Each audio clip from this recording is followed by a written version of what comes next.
샬롬, 제인에어 2권 5번째. 제 생각이 틀렸다고 확실하게 말해주는 물건 하나를 보고 말았답니다. 바로 두 갈래에 찢긴 베일이었어요.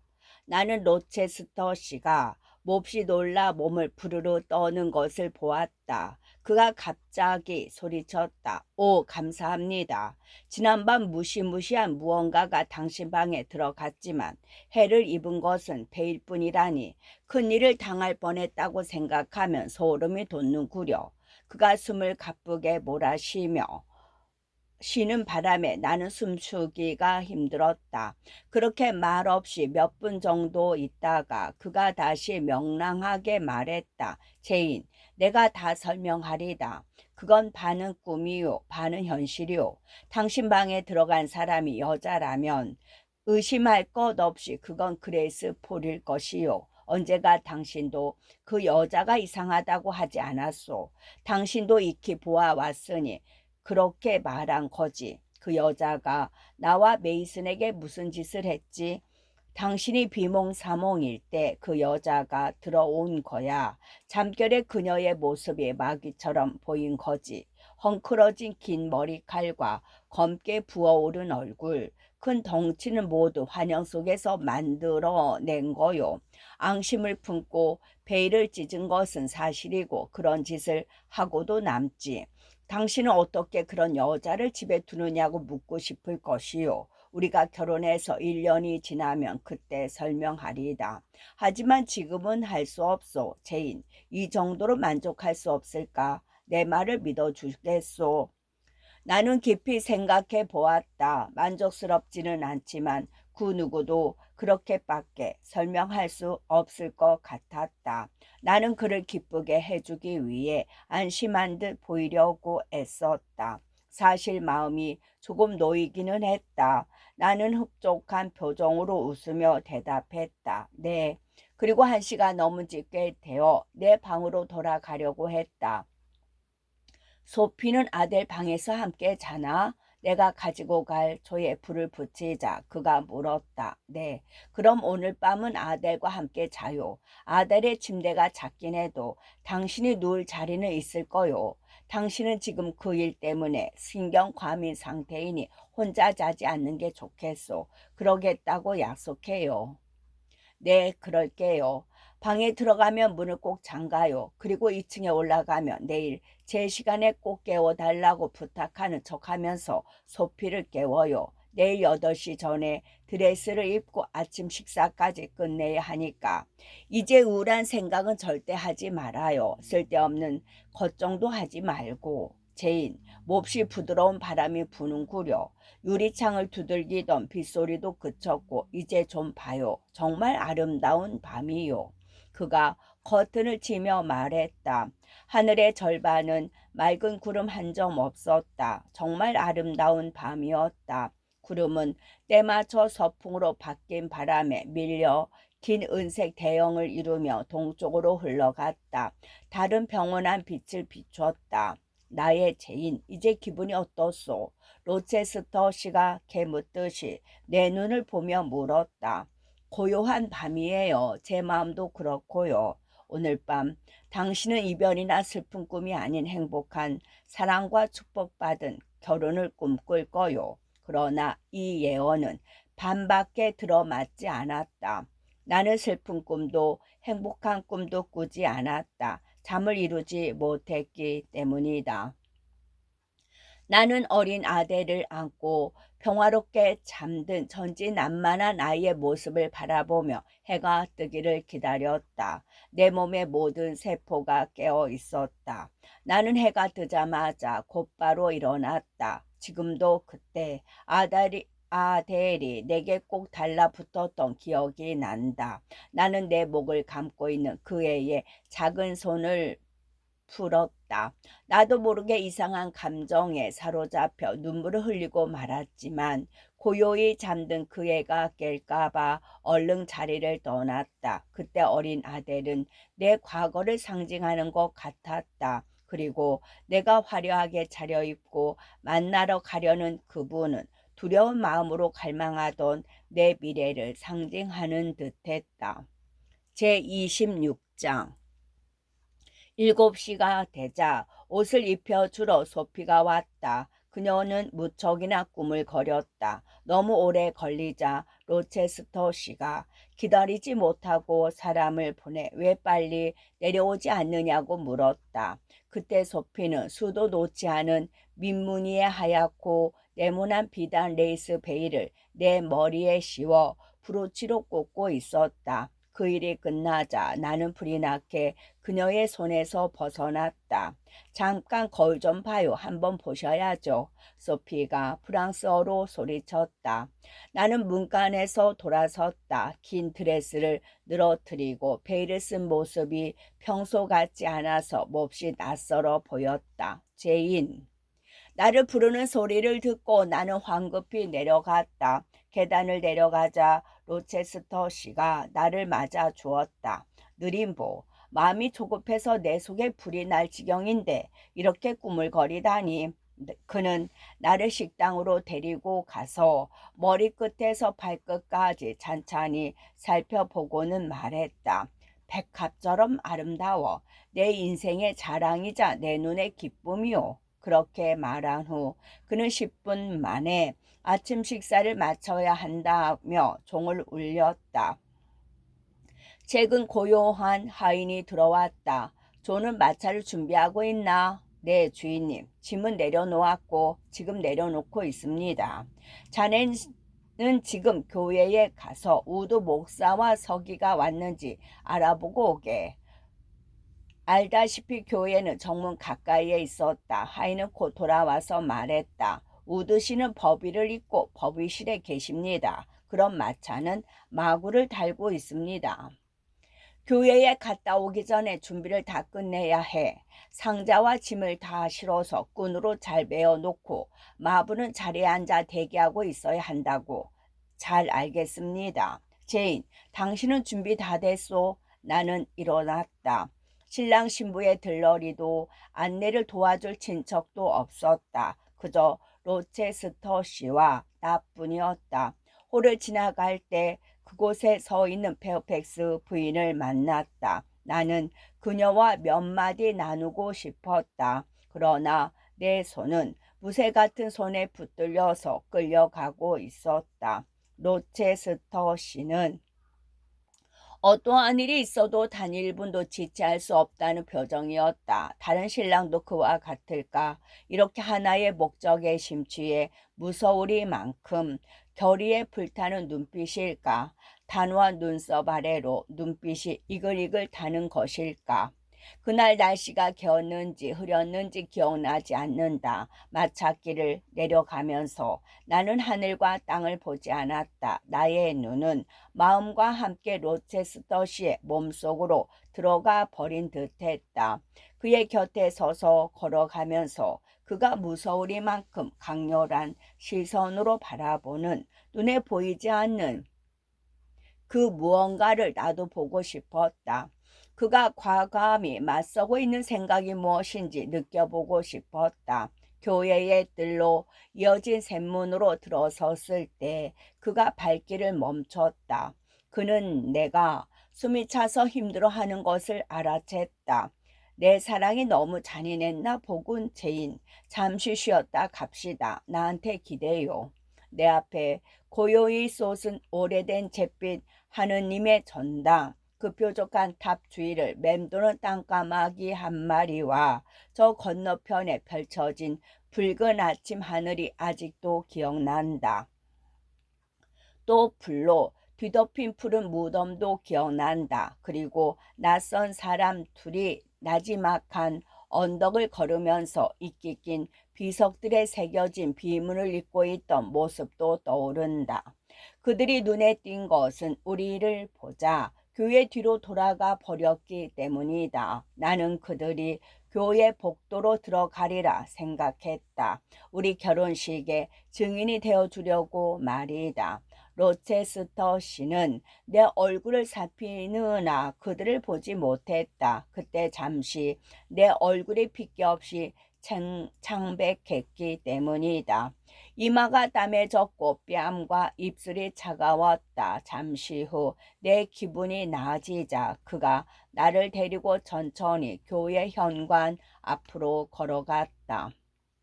우리는 조용하고 소박한 교회 안으로 들어갔다. 하얀 버비를 입은 목사가 낮은 성단에서 기다리고 있었다. 그 옆에는 서기가 서 있었다. 정적이 흐르는 가운데 구석에서 그 두 사람이 움직였다. 내 추측이 맞은 것 같았다.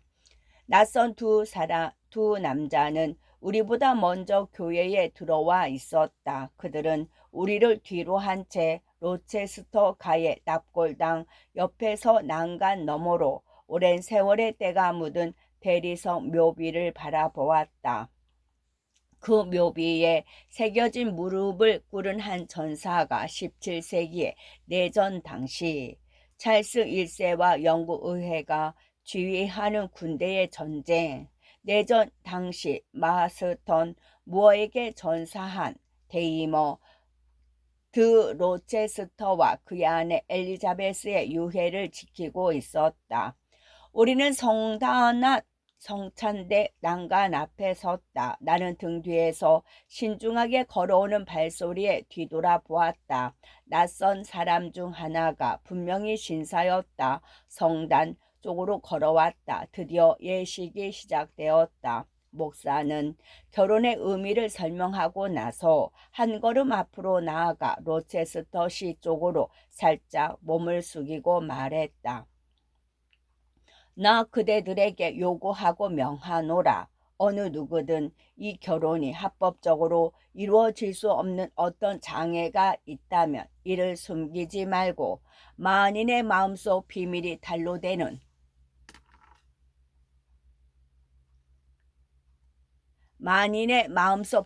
단로되는 무서운 심판의 날에 대답하듯이 지금 여기에서 고백할지어다. 하나님의 말씀을 거역하고 맺어진 결혼은 하나님의 뜻대로 이루어진 결합이 아니므로 불법이니라. 관례대로 목사는 여기서 말을 멈췄다. 이 말 다음에 이어지는 침묵이 어떤 대답으로 깨어진 적이 있던가. 아마 100년에 한 번도 없을 것이다. 목사는 기도서에서 눈을 떼지 않고 잠시 숨을 멈췄다가 로체스터 씨에게 손을 뻗고 그대는 이 여자를 아내로 삼겠는가? 라는 질문을 하려고 가까운 곳에서 질문을 하려는데 가까운 곳에서 또렷한 목소리가 들려왔다. 이 결혼식은 더 이상 진행해서는 안 됩니다. 장애가 있음을 확언합니다. 목사는 발언한 사람을 바라보며 가만히 서 있었다. 서기도 마찬가지였다. 로체스터 씨는 마치 발밑에 지진이라도 일어난 것처럼 몸을 움찔했다. 그는 돌아보지도 않고 발을 단단히 가다듬더니 말했다. 계속 진행해 주십시오. 그가 굵고 가라앉은 목소리로 말했을 때 교회 안은 깊은 침묵에 잠겼다. 조금 뒤 우드 목사가 말했다. 방금 말한 것이 진실인지 확인하기 전에는 식을 진행할 수 없습니다. 이 결혼식을 계속 진행해서는 안 됩니다. 저는 이 진술을 증명할 수 있습니다. 이 결혼에는 결코 무너뜨리지 못할 장애가 있습니다.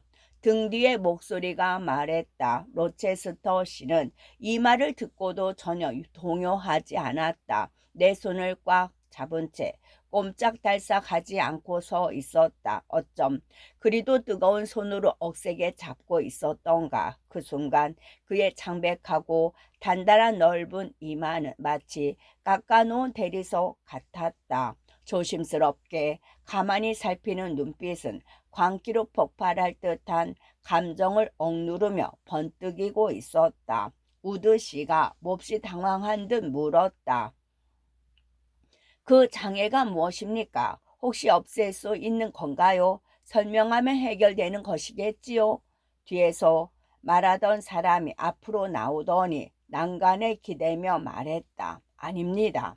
무너뜨릴 수 없는 장애라고 이미 말씀드렸습니다. 저는 신중하게 고민하고 말씀드리는 겁니다. 한마디 한마디가 침착하고 힘이 있으면서도 나직했다. 이전에 결혼한 적이 있으며 그 아내가 아직도 살아있다는 사실입니다. 노체스터 씨한테 아내가 있습니다.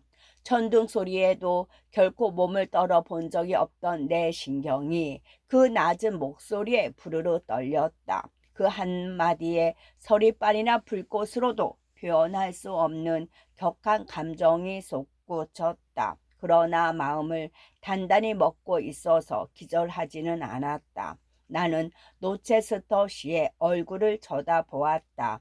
그도 나를 쳐다보았다. 그의 얼굴은 하얀 바위돌 같았다. 눈은 불꽃이 튀는 부싯돌 같았다. 그는 한마디도 부인하지 않았다. 마치 모든 일에 대놓고 맞서려는 듯했다. 내가 사람인 줄도 의식하지 못하는 듯 미소가 사라진 얼굴로 내 허리에 팔을 두르고 확 끌어안았다. 당신 정체가 뭐요? 그가 방해자에게 물었다. 나는 런던에 사는 브리그스 변호사라고 하오. 있지도 않은 아내를 억지로 만들 셈이요. 저는 당신에게 아내가 있다는 것을 상기시키는 겁니다. 당신이 인정하지 않아도 법률이 그것을 인정하고 있지요. 그 여자가 누굽니까? 이름과 양친과 거주지를 말해 보시오. 그러지요. 브리그스 씨는 침착하게 호주머니에서 종이 한 장을 꺼내 비음이 섞인 직업적인 투로 읽어 나갔다. 잉글랜드 펀드 영지 및 손필드 저택의 소유자 에드워드 페어패스 로체스터는 1800년 10월 20일 15년 전 본인의 누이 동생이자 상인 조너스 메이슨과 서인도 제도 출신 앙투아네트의 딸인 버사 앙투아네트 메이슨과 자메이카의 스메니 시티다운 교회에서 혼인했음을 증명합니다. 결혼 사실은 해당 교회의 등록부에 기록되어 있습니다. 제가 지금 가지고 있는 것이 그 사본입니다. 성명 리처드 메이슨. 그 증명서가 진짜라 해도 내가 결혼했다는 것을 증명할 수는 있겠지만 그 여자가 아직 살아있다는 걸 증명하는 건 아니요. 부인은 석 달 전에도 살아 있었습니다. 변호사가 대답했다. 당신이 그것을 어떻게 아시오? 증인이 있기 때문입니다. 그분이 증언하면 당신도 부인할 수 없을 겁니다. 증인을 데려오시오. 아니면 지옥에 떨어질 것이오. 증인을 소개하지요. 바로 이곳에 있습니다. 메이슨 씨, 앞으로 나오십시오. 로체스터 씨는 메이슨이란 이름을 듣고 이를 악물었다. 그는 히스테릭하게 온몸을 떨었다. 그 옆에 있던 나는 분노와 절망으로 인한 경련이 그의 몸 전체에 퍼지는 것을 고스란히 느낄 수 있었다. 그때까지 뒤에서 서성이고 있던 낯선 사람이 가까이 다가왔다. 창백한 얼굴이 변호사의 어깨 너머로 이쪽을 바라보았다. 그랬다. 그는 분명 메이슨 씨였다. 로체스터 씨는 몸을 돌려 그를 노려보았다. 이전에도 여러 번 말했듯이 그의 눈동자는 새카맸다. 지금 그 새카만 눈에 핏발이 서 있었다. 뺨은 발갛게 달아올라 올리브 빛으로 변했고 창백한 이마는 가슴에서 타오르는 불꽃을 받아 달아오르는 것 같았다. 그는 몸을 움직여 억센팔을 저들었다. 그 즉시 메이슨 씨를 교회 바닥에 때려 눕히고 잔인하게 일격을 강해 숨통을 끊으려는 기세였다. 그러나 메이슨 씨는 움츠리며 나약하게 소리쳤다. 로체스터 씨는 모멸감에 치를 떨었고 그의 분노는 마치 병이 읊은 조목처럼 시들어 버렸다. 너 같은 놈이 무슨 할 말이 있다는 거냐? 그가 묻자 메이슨 씨의 핏기 없는 입술에서 알아들을 수 없는 말이 새어나왔다. 똑바로 대답하지 못하면 악마에게 잡아먹힐 것이야. 다시 묻겠다. 대체 네게 무슨 말을 있다는 거냐? 이봐요. 여기가 신성한 교회라는 것을 잊지 마시오. 목사가 그의 말을 가로막고 메이슨 씨에게 점잖게 물었다. 당신은 이분의 아내가 아직 살아있다는 걸 아십니까? 용기를 내어 이야기하세요. 변호사가 그를 격려했다. 그의 아내는 지금 손필드 저택에 살고 있습니다. 지난 4월 그곳에서 보았습니다. 제가 그녀의 오빠입니다. 메이슨 씨는 조금 전과 달리 또박또박 말했다. 그러자 목사가 소리쳤다. 세상에, 손필드 저택이라니. 나는 오래전부터 이 지역에 살고 있어. 하지만 지금까지 한 번도 손필드 저택의 노체스터 부인에 관해 들어본 적이 없어. 나는 노체스터 씨의 입술이 험한 미소로 일그러지는 것을 보았다. 그가 중얼거렸다. 그렇겠지. 내가 지금까지 그 여자 이야기가 새어나가지 않게 얼마나 조심했는데 10분여 동안 그는 깊은 생각에 빠져 있더니 결심한 듯 선언했다. 좋소. 종신에서 총알이 튀어나오듯 모든 것을 털어놓겠소. 우드씨. 기도서를 덮고 법회를 벗으시오. 서기에게 존 그린군. 자네는 이제 돌아가게. 오늘 결혼식은 없을 것이니. 서기는 그의 말대로 교회를 나갔다. 노체스터 씨는 대담하게 거침없이 말을 이었다. 이중 결혼은 추악한 것이오.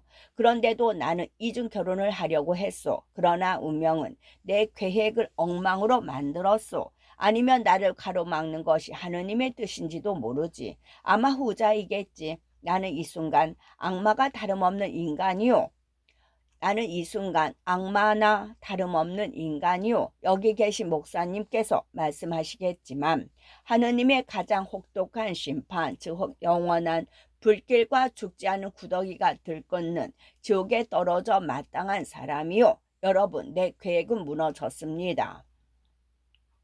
이 변호사와 그 의뢰인의 말은 사실입니다. 나는 결혼한 적이 있고 아내도 아직 살아 있습니다. 목사님께서는 손필드 저택에 로체스터 부인이 산다는 말을 들은 적은 없겠지만 저 집에 감금된 미치광이가 있다는 소문은 들은 적이 있을 것입니다. 어떤 사람은 나의 배달은 누이 동생이라고 속삭였을 것이고 또 어떤 사람은 나한테 버림받은 정부라고 했을 겁니다. 이제 밝혀드리죠. 그 여자는 15년 전에 나와 결혼한 아내입니다. 이름은 버사 메이슨입니다. 창백한 얼굴로 벌벌 떨면서 용감한 사나이의 모습을 보여준 이 남자의 누이 동생입니다. 딕, 정신 차리게. 나를 두려워할 필요 없네. 자네를 치느니 차라리 부녀자를 치겠네. 버사 메이슨은 정신 이상자입니다. 그 여자는 3대에 걸쳐 백치와 미친 사람이 나오는 집안에서 태어난 여자입니다. 그의 모친은 서인도 제도 클레올인데 미친 데다 알코올 중독자였죠. 이 모든 사실을 그 딸과 결혼한 후에야 알았습니다. 그들은 자기 가문의 비밀에 관해 저에게 침묵했습니다. 피는 못 속인다고 버사는 그 두 가지 점에서 모친과 꼭 닮았습니다. 어찌나 훌륭한 아내를 얻었는지 말입니다. 순결하고 현명하고 얌전한 아내를 내 행복이 어떤 것인지 익히 짐작하시겠지요. 저는 온갖 흥미로운 일을 다 겪었답니다. 그러나 더 이상 설명하지 않겠습니다. 대신 브리그스 씨, 우드 씨, 메이슨 씨, 여러분은 모두 집으로 모실 테니 폴 부인이 돌보는 환자, 즉 내 아내를 만나보시기 바랍니다.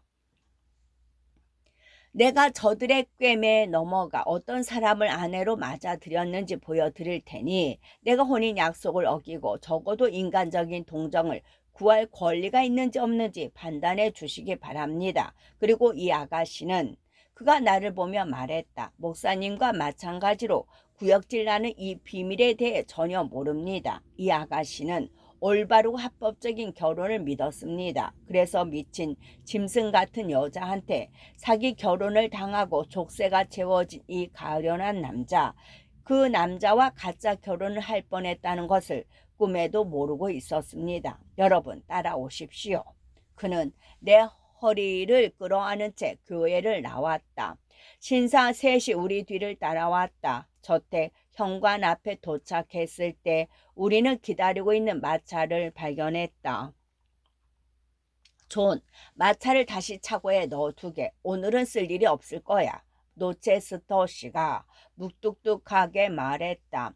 우리가 현관에 들어가자 페어팩스 부인과 아델 소피 리어가 우리에게 축하 인사를 하러 다가왔다. 그러자 주인이 소리쳤다. 모두 물러서요. 축하 같은 건 그만둬. 누구를 축하한단 말이야. 난 아니야. 15년이나 늦었다고. 그가 여전히 내 손을 잡은 채 신사들에게 따라오라고 손짓하면서 층계를 올라갔다.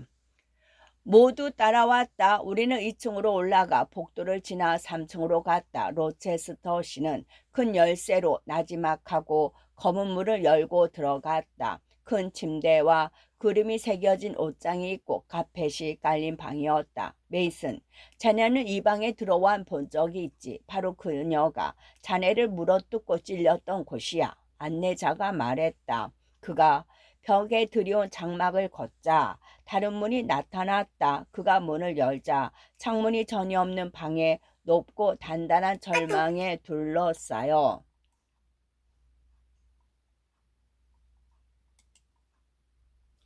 난로불이 타고 있었다. 천장에는 쇠사슬로 매달아 놓은 램프가 있었다. 레이스폴이 난로불에 허리를 구부리고 냄비에 요리를 하고 있었다. 방 한쪽 어두컴컴한 구석에서는 뭔가가 펄쩍펄쩍 뛰어다녔다. 얼핏 보아서는 짐승인지 사람인지 알 수 없었다. 네 발로 기어다니는 것 같기도 하고 괴이한 야수처럼 핥히기도 하고 으르렁대기도 했다. 하지만 옷을 입고 있었고 머리와 얼굴에 거무튀튀하고 회색빛이 나는 마치 말총 같은 거친 머리털이 덮여 있었다. 폴 부인 안녕하시오. 좀 어떠시오? 그리고 당신의 환자는 오늘 좀 어땠소? 로체스터 씨가 말했다. 그냥저냥 지내죠. 감사합니다. 그레이스는 대답한 후 끓고 있는 요리를 조심스럽게 선반 위에 올려놓으며 다시 말했다. 좀 화가 나 있긴 하지만 난폭하게 굴지는 않네요. 그때 날카로운 비명이 그레이스 폴의 긍정적인 말을 거짓으로 만들어 버렸다. 옷을 걸친 하이에나가 일어나 뒷발로 섰다. 아, 주인님을 노려보내요. 여기 계시면 안 되겠어요. 그레이스가 소리쳤다. 잠깐이면 돼요, 그레이스. 그럼 조심하세요, 제발요. 미친 여자가 울부짖었다. 헝클어진 머리칼을 쓸어 올리며 방문객들을 무섭게 노려보았다. 자주색 얼굴. 나는 부어오른 그 얼굴을 기억한다. 폴 부인이 앞으로 걸어 나오자 로체스터 씨가 그녀를 미치며 말했다. 저리 비켜요. 지금은 칼을 가지고 있지 않겠지. 나도 조심하고 있어. 하지만 뭘 가지고 있는지 아무도 몰라요. 얼마나 교활한지 인간의 머리로는 저 유명한 흉계를 다 알아내지 못하죠. 우리는 나가는 게 좋겠소. 메이슨 씨가 속삭였다. 꺼져. 메이슨의 매부가 말했다. 조심하세요. 그레이스가 소리치자 신사 셋이 동시에 물러났다. 로체스터 씨는 나를 자기 뒤로 돌려 세웠다. 미친 여자가 로체스터 씨에게 달려들어 목을 움켜잡고 그의 볼을 물었다. 두 사람이 몸싸움을 벌였다. 여자는 덩치가 크고 뚱뚱한 데다 키가 거의 남편과 맞먹었다. 게다가 힘은 성인 남자 못지 않았다. 그처럼 힘이 센 그도 몇 번이나 목이 졸릴 뻔했다. 정확하게 일격을 가해 제압할 수도 있었지만 그는 때리지 않았다. 다만 힘으로 누르려고 할 뿐이었다. 그는 가까스로 미친 여자의 팔을 잡고 그레이스 폴이 건네준 끈으로 두 팔을 뒤로 묶었다. 그러고 나서 손 가까이에 있던 밧줄로 의자에 붙들어 맸다. 이 일은 몹시 처참한 비명과 발악 속에서 이루어졌다. 로체스터 씨는 모든 것을 끝내고 방관자들을 향해 돌아서며 씁쓸한 미소를 지으며 말했다. 이 여자가 바로 내 아내요. 이것이 바로 우리 부부의 유일한 봉이고 또 내가 이 여자에게 할 수 있소. 그리고 여기는 이 이야기야말로 내가 원하는 이 아가씨야말로 내가 원하는 여자요. 지옥문 앞에서 엄숙하고 침착하게 악마의 소란을 지켜보고 있는 이 여자 말이요. 나는 끔찍한 슈트를 먹은 후 입을 헹궈내기 위해 이 아가씨를 원했던 것이요. 우드씨, 브리스크스씨, 둘의 차이를 보시오. 이쪽의 맑은 눈과 저쪽의 붉은 눈을 비교해 보시오. 이 얼굴과 저 상판을, 이 몸매와 저 몸뚱이를. 그러고 나서 복음을 전파하는 목사님과 법을 지키는 당신들의 당신들이 나를 심판해 주시오. 그리고 너희의 그 비판으로 너희가 비판을 받을 것이요. 라는 말씀을 기억하시오. 자, 이제 나갑시다. 나의 보물을 가두어야 하니까. 우리 모두 방에서 나왔다. 로체스터 씨는 그레이스 폴에게 무언가를 지시하느라 조금 더 있었다. 계단을 내려오면서 변호사가 나에게 말했다. 이봐요, 아가씨. 아가씨의 결백은 입증되었소. 메이슨 씨가 마데이라로 돌아가서 아가씨 수프께 이 소식을 전하면 무척 기뻐하실 겁니다. 물론 살아 계시기 전에 말입니다. 수프라니요? 그분이 어떻게 되셨는데요? 그분을 아세요? 메이슨 씨가 알지요. 에어씨는 푼샬에서 무역회사를 경영하고 계셨답니다. 아가씨가 노체스터 씨와 결혼할 예정이라고 보낸 편지가 도착했을 때 마침 휴가차 메데아이라에 체류하던 메이슨 씨가 우연히 당신의 숙부와 자리를 함께한 적이 있답니다. 에어씨는 그 편지 내용을 말씀하셨답니다. 왜냐하면 여기 계신 의뢰인이 로체스터라는 이름을 가진 분과 친분이 있다는 걸 알고 계셨기 때문이죠. 메이슨 씨는 이야기를 듣고 매우 놀라고 걱정되어 사건의 진실을 당신의 숙부께 알렸지요. 그리고 좀 전에 말씀드렸듯이 안타깝게도 당신의 숙부께서는 지금 병중이십니다. 나이가 들어 쇠약한 데에다 병세가 점점 심해져 회복하기는 어려울 것 같습니다. 당신의 수프께서는 아가씨를 함정에서 구하기 위해 영국에 오려고 했지만 병 때문에 그럴 수 없어 메이슨 씨에게 부탁해서 거짓 결혼을 하지 못하도록 조치를 취한 것입니다. 그분은 메이슨 씨를 통해 내게 도움을 요청했습니다. 나는 신속하게 조치를 취했지요.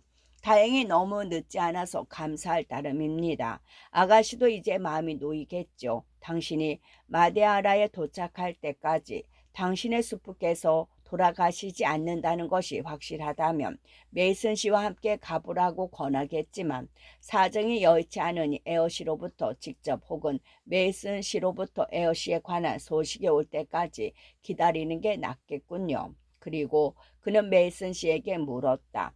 여기에 더 볼 일이 남았나요? 아니요. 그만 돌아갑시다. 메이슨 씨가 겉적스러운 투로 대답했다. 그들은 로체스터 씨가 나올 때까지 기다리지 않고 그냥 현관문을 나가버렸다. 목사는 그의 거만한 교구민에게 훈계인지 꾸지람인지 몇 마디 하려고 남아 있었다.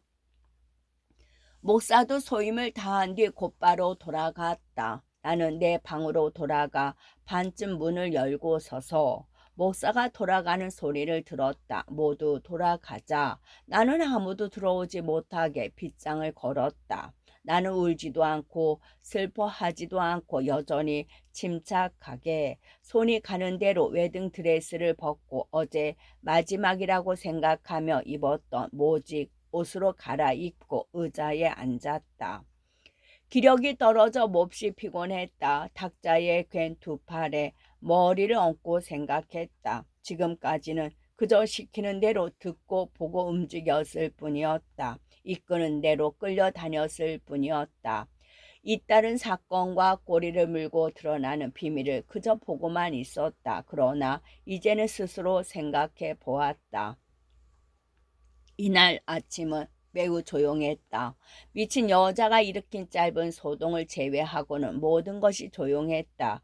교회에서도 조용히 끝났다. 분노로 소리치지도 않았고 큰 소리로 싸우지도 않았으며 논쟁도 도전도 결투 신청도 눈물도 흐느낌도 없었다. 몇 마디 말 뒤에 결혼에 대해 조용히 이의를 제기했다. 로체스터 씨의 엄중한 질문이 이어졌고 그에 대한 답변과 설명, 증거가 제시되었다. 당사자가 공개적으로 인정했고 그 다음에는 생생한 증거가 공개되었다. 침입자들은 모두 떠났고 모든 것이 끝났다. 나는 평소와 마찬가지로 내 방에 있었다. 충격을 받았거나 해를 입었거나 바보처럼 되지도 않았다. 나는 변함없이 그대로였다. 그러나 어제의 제이네어는 어디에 있는 것일까? 그녀의 앞날은 어떻게 되는 걸까? 신부가 될 뻔한 여자, 희망에 들뜨고 기대에 부풀었던 제인 에어는 이제 다시 쓸쓸하고 외로운 아가씨로 돌아왔다. 그녀의 삶은 퇴색하고 앞날은 거칠고 쓸쓸하기 그지없었다. 한여름에 크리스마스 서리가 내린 것이다. 12월의 하얀 눈보라가 7월에 몰아쳤고 얼음이 익은 사과를 덮였으며 눈보라가 막 피기 시작한 장미를 핥히고 지나갔고 푸른 콩밭과 보리밭은 서리로 뒤덮였다. 어젯밤 꽃이 활짝 피어 불그스레했던 오솔길이 오늘은 온통 눈으로 뒤덮여 길조차 보이지 않았다. 12시간 전까지만 해도 열대 집안의 숲처럼 잎이 울창하고 향기를 내뿜던 숲이 지금은 겨울철 노르웨이의 소나무 숲처럼 쓸쓸하고 거칠며 하얗게 변해 있었다. 내 희망은 이제 완전히 죽어버렸다. 마치 옛날 이집트 땅에서 맏아들들이 하룻밤 사이에 기묘한 운명의 장난으로 죽임을 당한 것처럼 말이다.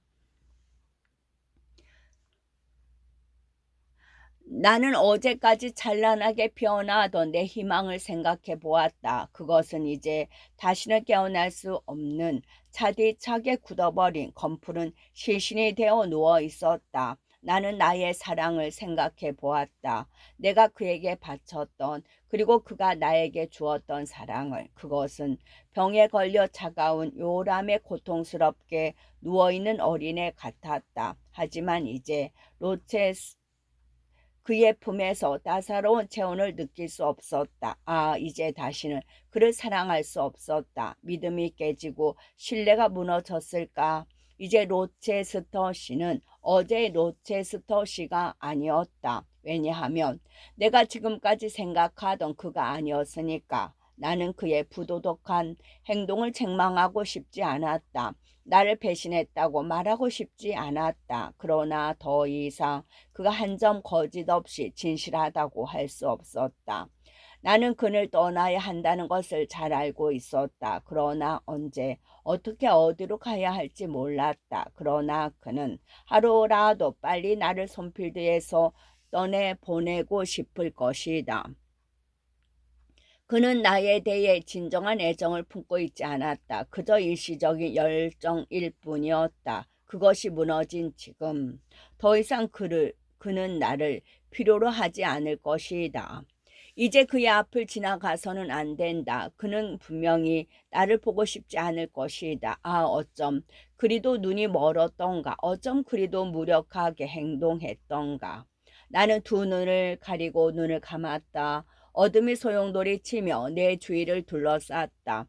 탕류와 같은 성찰이 어수선하게 밀려왔다. 자포자기하여 기력이 빠진 나는 마치 말라버린 큰 강바닥에 몸을 내던진 기분이었다. 먼 산에서 고인물이 터지는 소리가 들리면서 거센 물살이 밀어 닥치는 듯했다. 그러나 나는 일어날 의지도 도망칠 힘도 없었다. 죽고 싶은 심정으로 의식을 잃은 채 누워 있었다. 단 한 가지 생각만이 내 안에서 살아 고동치고 있었다. 하느님에 대한 생각이었다. 나는 말없이 기도를 올렸다. 무언가 말해야 한다는 간절함이 빛을 잃어버린 마음속에서 맴돌았지만 소리를 낼 기력조차 없었다. 나를 멀리하지 마시옵소서. 환란이 다가오고 도울 자 없나이다. 급류가 점점 가까이 다가왔다. 나는 이것을 피할 수 있도록 해달라는 기도를 올리지 못했다. 손을 모으지도 않았고 무릎을 꿇거나 입술로 중얼거리지도 않았다. 드디어 소용돌이 치는 경류가 나를 대뜸 삼켰다. 기댈 곳 없는 나의 삶, 잃어버린 내 사랑, 사라진 내 희망, 무너진 신뢰 등 모든 것이 어마어마하게 큰 파도에 한데 섞여 내 몸을 무겁게 짓누르며 요동쳤다. 나는 그 무시무시한 시간을 말로 다 표현할 수 없었다. 그것은 참으로 이 말 그대로였다. 물들이 내 영혼까지 들어왔나이다. 내가 설 곳이 없는 깊은 수렁에 빠지며 깊은 물에 들어가니 큰 물이 내게 넘치나이다. 끝.